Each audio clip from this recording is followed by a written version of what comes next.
World-class guests, fascinating stories, inspiring messages. Welcome to Linda's Corner. My name is Linda Bjork, and today we're going to be talking about educating ourselves. I'm delighted to welcome special guest Rashni Hewawasam. Rashni is an entrepreneur, mental health coach, author, humanitarian, and host of the podcast Tao Podcast, The Pandemic Press. You can reach Rashni at her website, taoac.net. And I'll include a link in the description. Welcome, Rashni. I'm so glad that you could join with me today. Yeah, it's an honor to be here. I am so excited to be able to be talking with you from far, far away. You are quite the world traveler, being born in Sri Lanka, receiving a scholarship to a prestigious medical university in Romania, and now you're living in France. So I would love to hear your story. You're just everywhere. Yeah, because the thing is that I believe in something that things happen for a reason, their destiny. So it just like when we were born into a world, and then we were given this sort of conditioning. So we didn't exactly know what we wanted, but for me, I just wanted to help people a lot. I had this intense desire to help people. It can be any way possible, but for me, it would be like a huge thing if I could help people. But I was born into a very strict culture, and that culture, the moment I told my mom that I love helping people, I don't know what is it. It's this intense desire to help people.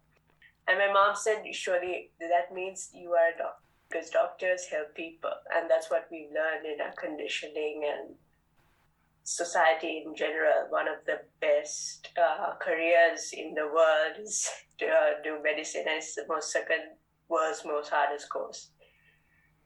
And it's really tough to get into, especially coming from an island like Sri Lanka. Like, we're considered last and in the priority list. So we are expected to have like really high grades. And since we've been colonized by Britain long time ago, we follow the British syllabus. So I was very fortunate to actually attend the best schools, even though my parents I wasn't coming from an extremely rich family. So my dad really worked hard. Tried his best to provide me with the best education possible. And I worked hard for what I really wanted. And as you can see, I really like to learn. It doesn't matter the subject, it's I love learning. And because of that, sort of admiration, I think I really learned everything I had to. But I had certain abilities I wasn't aware of. When I was 4 years old, I kind of mastered my own mother tongue, and nobody kind of taught me my mother tongue. My first language is English, because my mom thought that it would be better if I actually learned English first. Because everybody else speaks English. And to communicate with foreigners, you need English. That's why she taught me English. She was so concentrated for me to actually develop my vocabulary in order to speak with everybody around the world. She had this kind of motive that I wasn't meant to just be in Sri Lanka. So she would actually teach me and focus on English so much, but I kind of, at the age of 4, I knew what my parents were talking about because I connected their actions to their words. That's beautiful. Yeah. And so I could speak too. At 4, I was speaking my own mother tongue, and my mom was I didn't teach her. That is beautiful. And do you also speak Romanian and French as well? Yeah, I studied Romanian for a year. So I kind of know Romanian a bit, but my French is more better, I would say, because I learned French ever since I was in grade 2, we had to choose a language. And it was like at grade 2, I was like automatically in the advanced Sinhalese class. That's our mother tongue. So I just went there. It's like, it just happened. It's like the teacher said, your vocabulary skills are good, so I have to put you in the advanced class. So I just came there by accident. That's fantastic.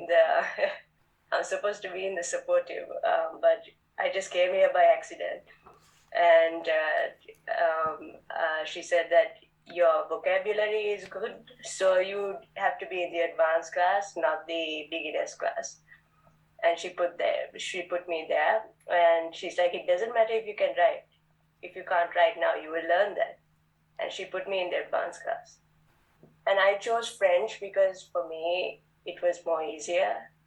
Like, because in English and French, you have the same letters. In my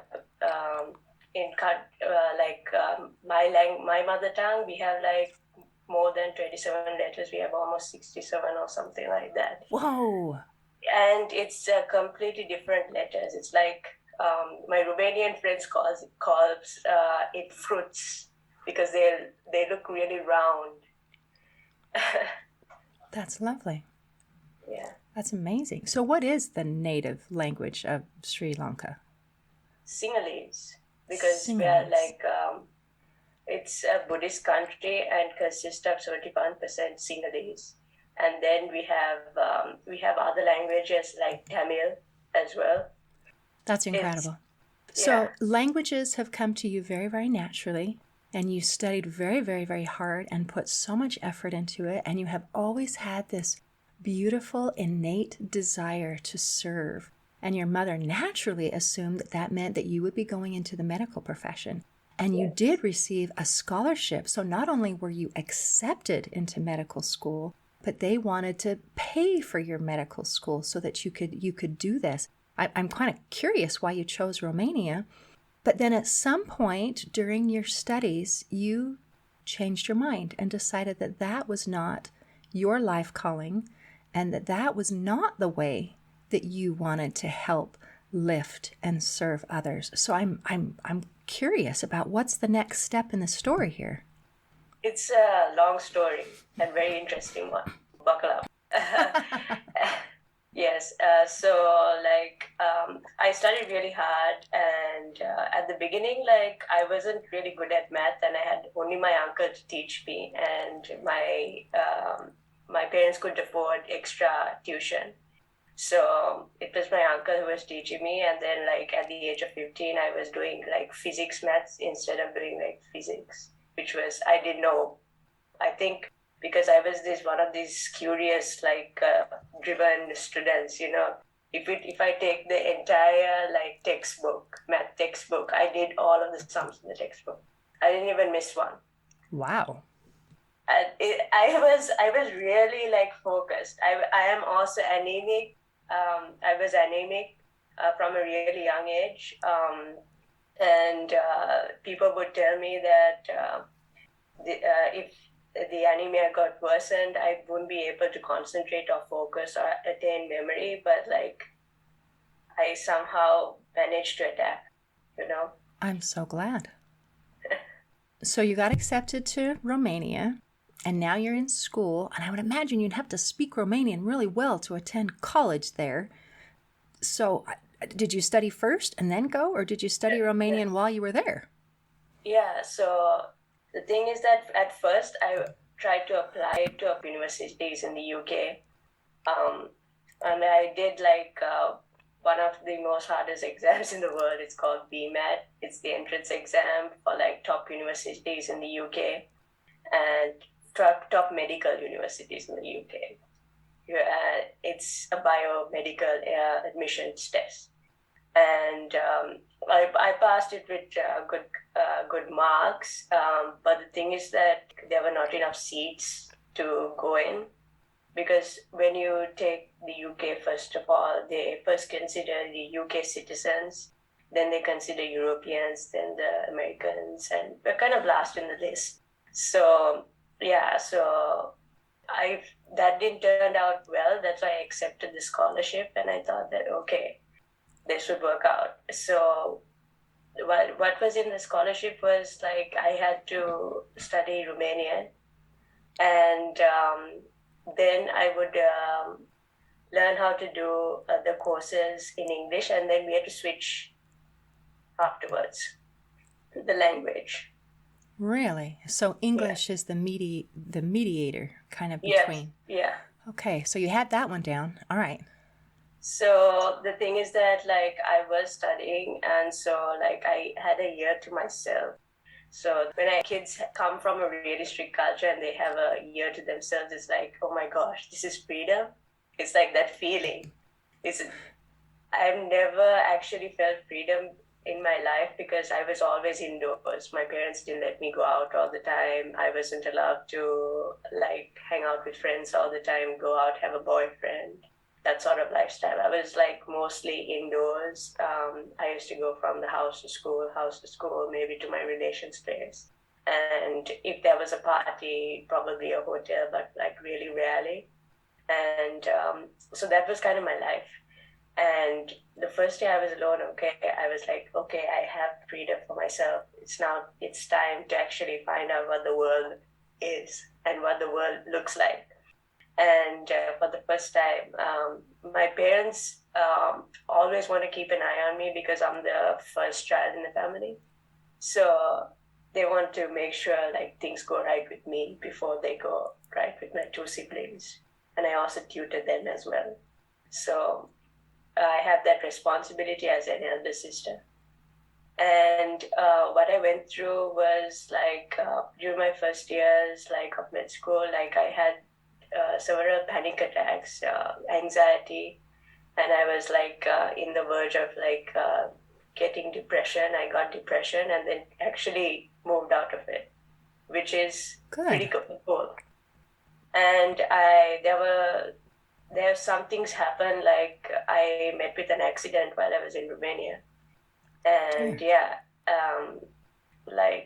the glass shed, I remember in the taxi, I was in the front seat, the glass shed, and it just came at me, but like for some reason, like I think it was like God's, because gods were watching me or something. All the cuts were superficial on my head. Oh, good. But I was bleeding.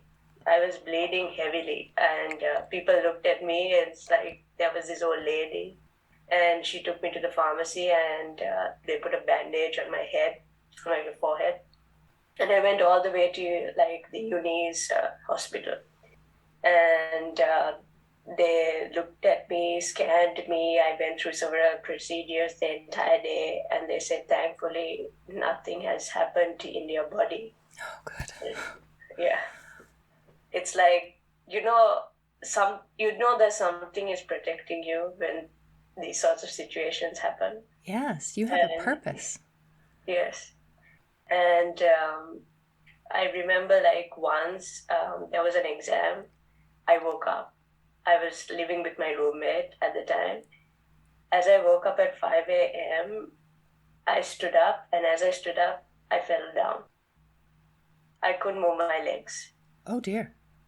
Yeah, there were several scenarios that took place. So I was seeing blobs of like black blobs everywhere, and it's now that I think about it, it was because of the anxiety I was feeling. I see. It was so much. It was like on another level. Normal people could comprehend because I was going through so much in my family. It's like I had the weight of responsibility. I had to, because I was doing medicine now, it's kind of like all the relations are depending on me. I'm coming from that sort of culture.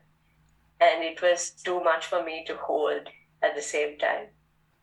It's that I came to that realization, and I can remember that day I was like crying and like sliding on the floor, like dragging myself and like trying to stand up, use the bathroom door as a lever to stand up and the wall beside it.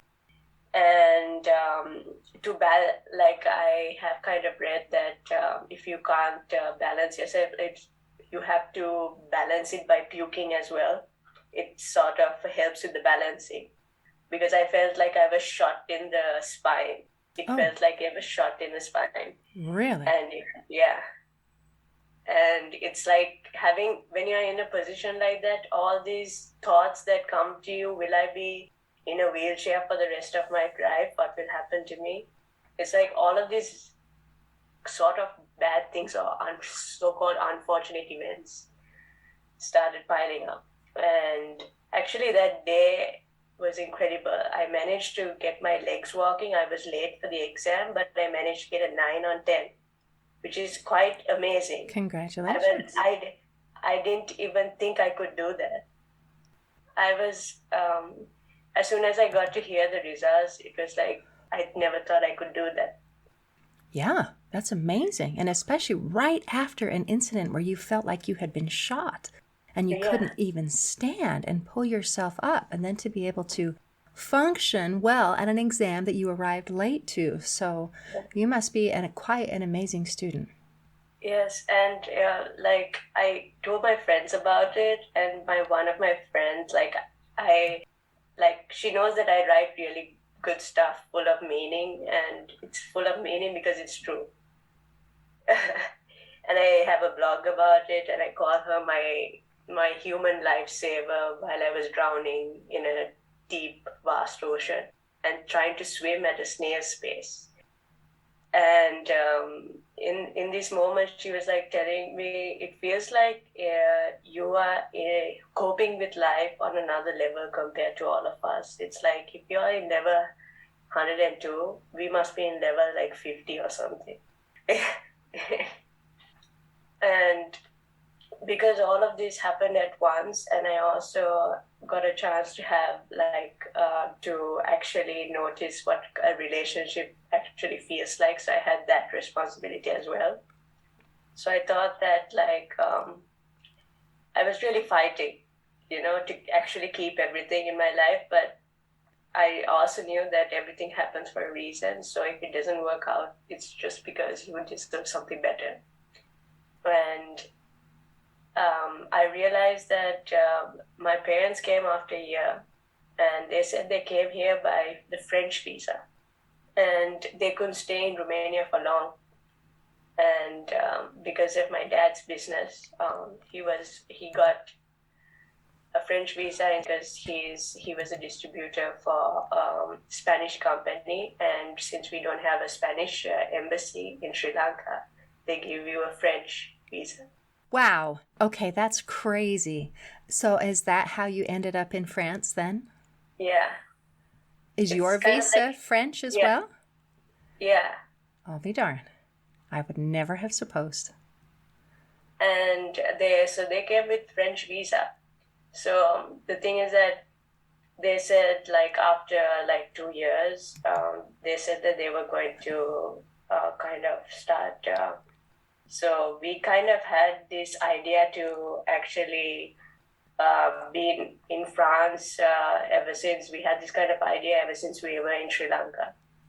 Really? Yeah, and it was just an idea, but we never knew it would come true at the time.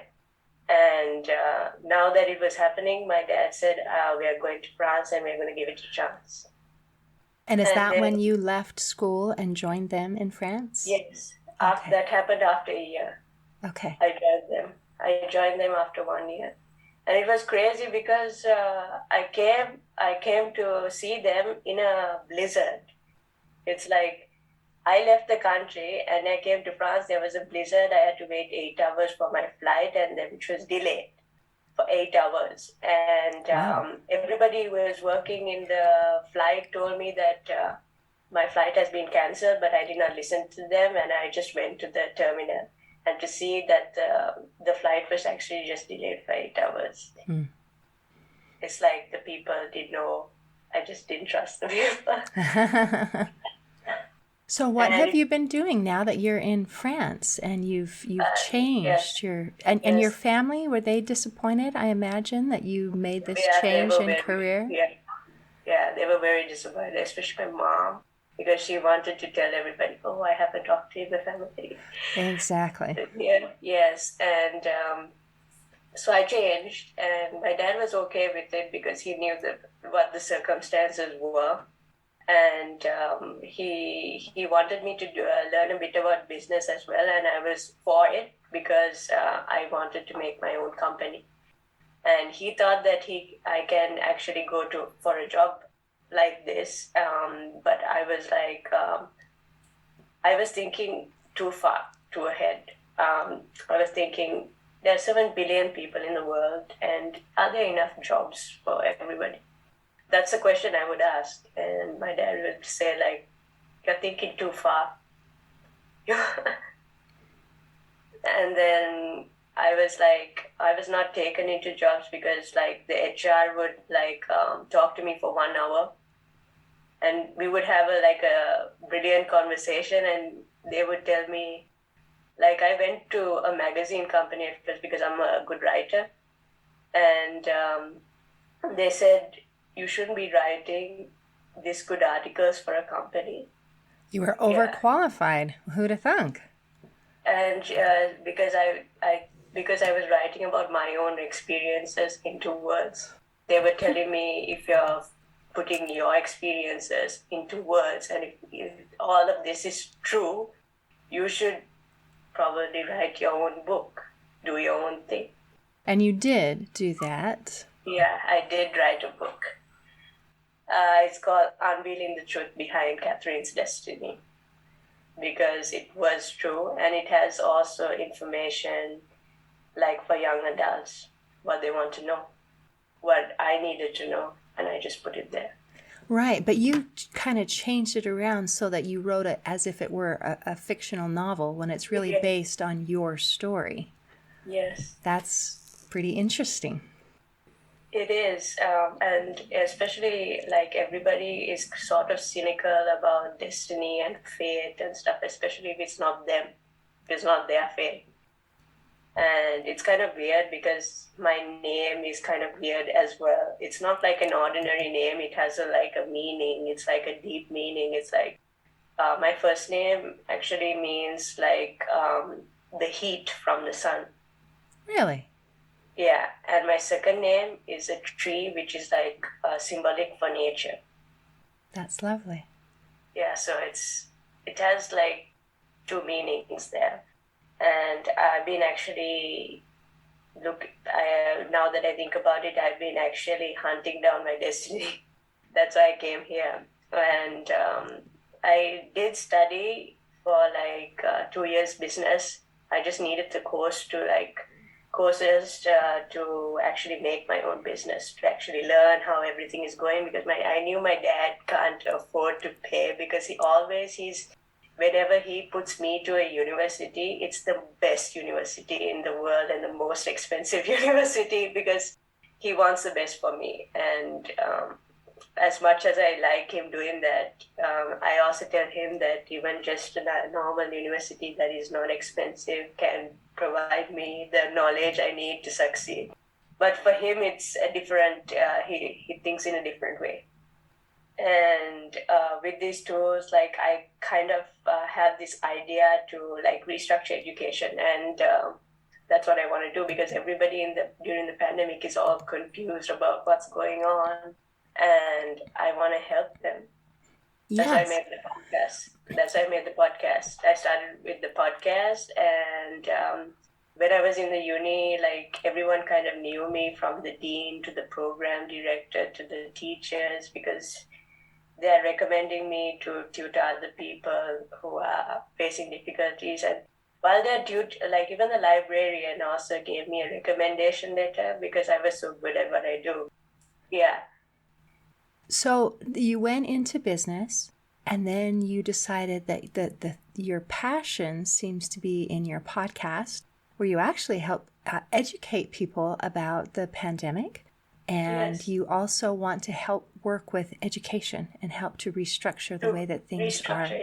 When you restructure it, I feel like, because this is what I learned coaching the students in the business sector, is that they didn't know so many things that we knew, because first of all, one thing, when I was 11, I was like writing everything down in a diary about my life. So I was like questioning my own life in my own thoughts, and then finding the answer to it. These people don't. I was like doing a comparison between them. So writing and self-reflection and working on things like that. That's beautiful. So are those the kinds of things that you would like to incorporate into education? Just that writing and that introspection and that self-awareness and that kind of thing? That's lovely. And about your coaching them. If they don't fit in, I want to help them create their own business, find their own talents. I want to understand them. I want to untie their string, knotted strings. I want to figure them out. I want to help them thrive in this very competitive world. If you're out of society due to some unfortunate events, that means I want to show them you have another way. The life doesn't end here. And there are people like me somewhere too. Oh, absolutely. Absolutely. I'm sure that you were called to do something that was specific. And it might not be for every person, but like you said, you're attracting a certain kind of demographic. So are you talking about helping particularly education in the business sector or all education in general? All education in general. It's kind of weird because I was looking up on people to interview on my podcast. I came across around 70 people, and after 70 people, I met this incredible woman, and she went to Harvard University, and she told me that she made a book. It's fate, I think, that I met her, because she wrote a book, and her book was called The Magical Marble Tree, okay? And in the picture, the picture in the book was meaning of my name, and she wrote that book as a memoir for her dying mother who pioneered a special type of education previously. Wow. Okay. So you were meant to connect with this woman and maybe even continue what she started or her mother started, Right, what her mother started. That's lovely. Okay. So tell me a little bit about your podcast. And you talk about the pandemic and you talk about educating people. Right now there's a lot of fear. People are fearful, and I'm hoping that you help people to not be afraid and to be to feel like it's going to be okay. Yeah, it is going to be okay. It's like the more you know, you will be less afraid. And because the thing is that a lot of people have a lot of skepticism, especially about the rulers of the country and how they are governing the country and what's going to happen in the coming days. It's like, if you know how to learn, you will eventually evolve, especially into a stage. There's an era that I actually talk about with one of my guests. That's for the episode that's releasing today. And he talks about the era that comes right after the pandemic. And it's a type of new era because we're not going back to how things were right before the pandemic. It's something new because we have a lot of technological advancements. We have a lot of innovations taking place between these years that took place at a faster rate compared to other years. So imagine when you were younger, you thought that there would be streets in the air, flying cars. Actually, they're doing it now. Oh, interesting. Yeah. They're testing it now. They are learning how to hover vehicles into the air. And these type of innovations are happening fast during this pandemic because people are at home, they are becoming more imaginative, and things are happening faster because of this pandemic. So this pandemic was a type of opportunity for people to become creative. And everything is heading online. And they're kind of alone at the same time. And I think it's a good thing that it's not a punishment. to live by yourself and learn to live by yourself, because when you learn to live by yourself, you can understand yourself better, because you give a chance to understand yourself better in a more deeper manner. When you're always with people, you're too busy trying to understand them without understanding yourself. Ooh, that's deep. So we have to learn to understand ourselves first. Yes. And that kind of goes back to when you talked about your journaling as a young Yes. child, and that self-reflection and that introspection and trying to figure out Yeah. who you are. Yes. So it's giving people an opportunity to do that. That's beautiful. Yeah, and I think, don't think of, especially during lockdown, everybody was inside and they thought of it as a punishment, but it's not really a punishment. It's something to be grateful, and this is the time that there would be a great awakening. They will call the great awakening spiritually, considering, because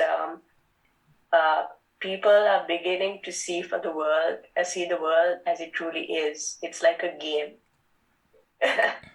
For some people, it's like a game. It's a game to succeed in all areas in life, and some of them finally see it at this stage because they are undergoing some sort of awakening. That's lovely. Not everyone is having an awakening. Some people are still asleep, or they are just afraid. And and you talked about how when we have that education, then we change and we evolve. And sometimes we get misinformation, which is quite frustrating. So I think part of the trick is being able to distinguish what is true. What information that we're getting is true. And you're trying to present true information. And where are you reaching to get this true information in your guests and everything? Yeah, so for the vaccination procedure, learned it in med school itself. So I know the stages of what a drug is, how a drug or vaccine is drug classified and how a vaccine is produced. So in 2020, I would just post random stuff on my Instagram account. Just it's because everybody had so much of confusion happening from the pandemic. I was like, COVID-19 does exist, because I have talked to my friends who are med students, and there are doctors who I know, and they tell me that they're getting COVID-19 patients, so the disease does exist. And I was telling them all of this stuff, but what I learn, I'm telling them to my audience. And I used to do this on Instagram because I know a lot of people actually look at my Instagram stories. So I just told the information, and then when the vaccine came out, at first I was this is the first time in history that a vaccine has come out within a short period of time. And I gave them the steps of how a vaccine is produced. First we have the preclinical stage where you have animal testing. Then you have the clinical stage where you first test 10 to 100 healthy humans, and these are voluntary healthy humans. And this period takes 1 to 2 years. The animal testing stage takes 1 to 2 years as well. Then we have the phase 2 of the clinical stages that you test around 1,000 patients who contain the disease. And again, this happens 3 to 4 years. And then you have a third phase of the clinical phase, which is you test the drug on 3,000 patients who contain the disease. Again, this takes several years, and this is done against a control so that you kind of measure the way the drug has been absorbed into the body, distributed all throughout, and excreted. You monitor the side effects, and you have a file that you have to fill. It's called the IND application, investigation of the drug. So that application is to do with investigating the drug. And then we have another application called NDA application. that is when the drug has been like approved by the FDA at each stage. Then there's another file that you have to fill. It's like these applications are like 100,000 pages, like so long. Wow, that's long. Yeah. And then goes marketing studies, post-marketing studies before you put it out to the market. And there are strict rules. And I had a pharmacist also to clarify, is this the same thing that you've learned at that stage? And he said, yes, it's the same thing.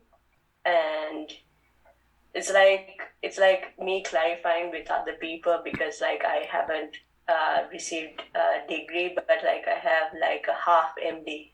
So half an MD. My knowledge is like half an MD. Mm-hmm.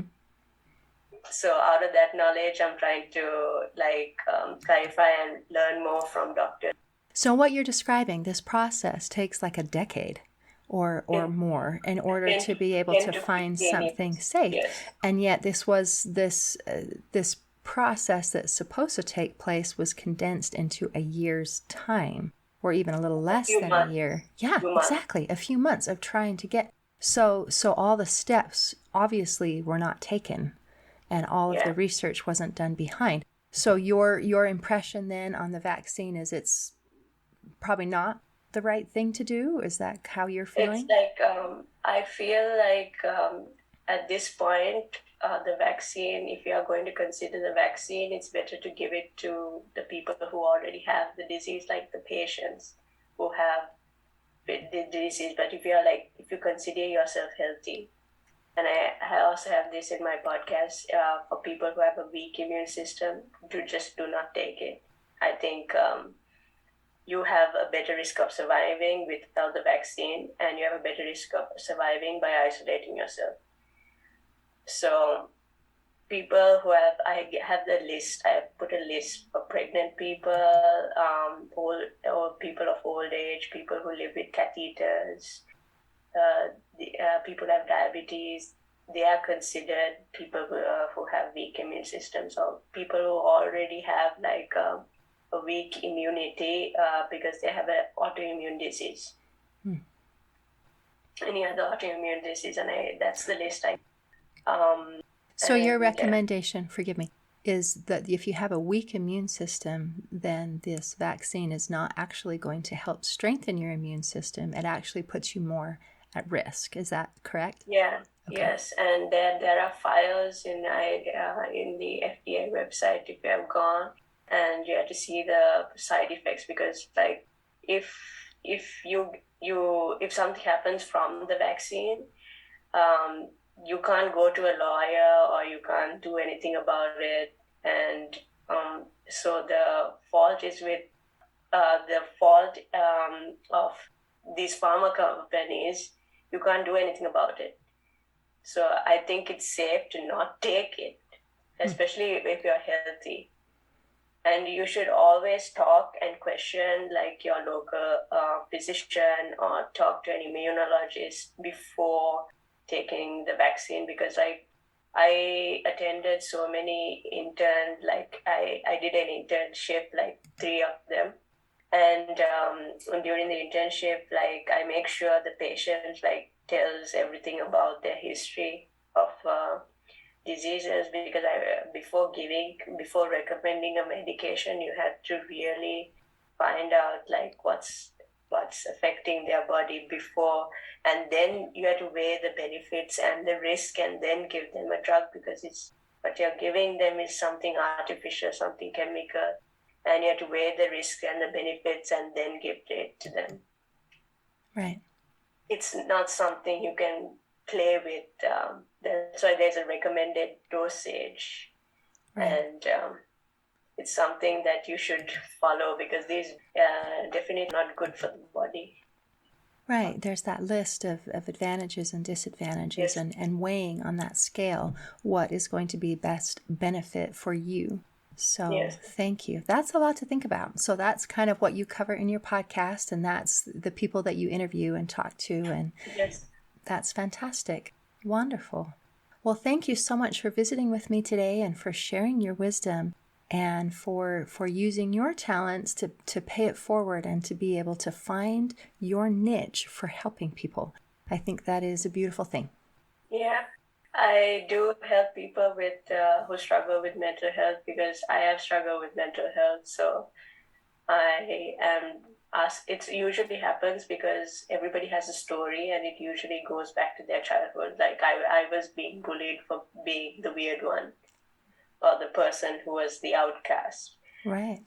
Because I was this kind of different, unusual kid who just didn't fit into society. And I still don't fit into society in some way. And yeah, like nothing has changed from that point, especially the way I acted. It's like I would just wait. I would try to be social, but nothing was happening.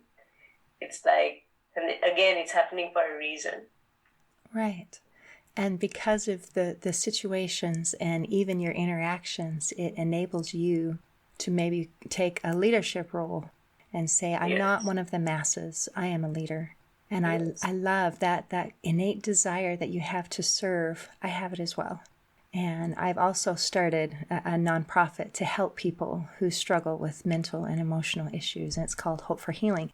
So we have a lot in common, and it's beautiful that we are able to connect today and to be able to find those things in common and hopefully be able to combine our efforts to share and to help and serve and lift others.